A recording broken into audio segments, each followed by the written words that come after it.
Comment le clan Ninche a exclu OSI pour encercler Froudy. C'est l'intitulé d'un post de Boris Berthold sur sa page Facebook. La suite, dans un instant.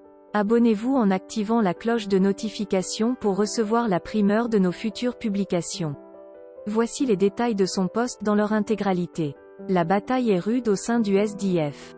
Ce samedi avait lieu le comité exécutif du SDF pour le littoral. Au terme de ses travaux, Joshua OSIH, membre de ce comité exécutif et député SDF Douala 1er, a été frappé du 8-2, c'est-à-dire exclu du SDF littoral bien qu'il reste vice-président du SDF. L'on apprend en effet que la réunion qui s'est tenue dimanche prévue à 10 h a commencé aux alentours de 13 h.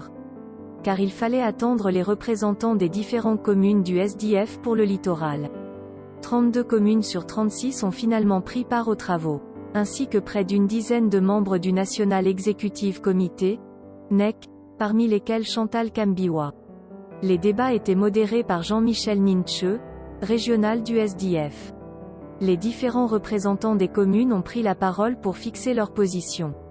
Ils ont majoritairement dénoncé les collusions de leur parti avec le RDPC, indiquant qu'ils n'arrivent plus à travailler sur le terrain et à la limite préféreraient voter pour le RDPC. La majorité des membres présents ont soutenu l'exclusion de Joshua OSIH à l'exception de Kenny Gomsi, secrétaire à la coordination départementale du Mungo Sud, qui a indiqué que ce qui est reproché à Joshua n'est pas nouveau et qu'il n'y avait pas d'utilité à entreprendre une telle démarche. Malgré cela, le modérateur est passé au vote. Les responsables présents ont majoritairement soutenu que Joshua OSI soit exclu du SDF Centre.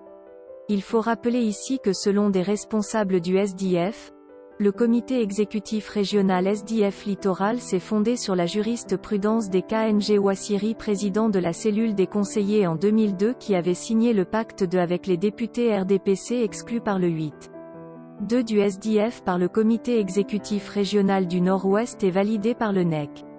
Le cas honorable Kwemo Pierre, premier vice-président et deuxième vice-président de l'Assemblée nationale, exclu par le 8.2 par le comité exécutif régional de l'Ouest et validé par le NEC.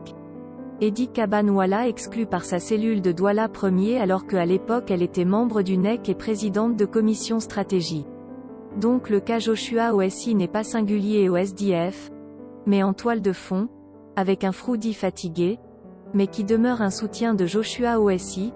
L'aile dure SDF craint que le chairman ne cède à Joshua le parti comme ce fut le cas à l'occasion de son voyage aux États-Unis l'an dernier où ils avaient été incapables d'empêcher la participation du SDF aux élections municipales et législatives.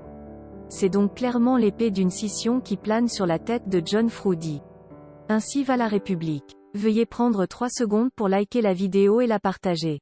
N'oubliez pas de vous abonner à la chaîne YouTube Camer TV Info. Cameroun Actu est sur le site www.camertv.info. À bientôt pour de nouvelles publications.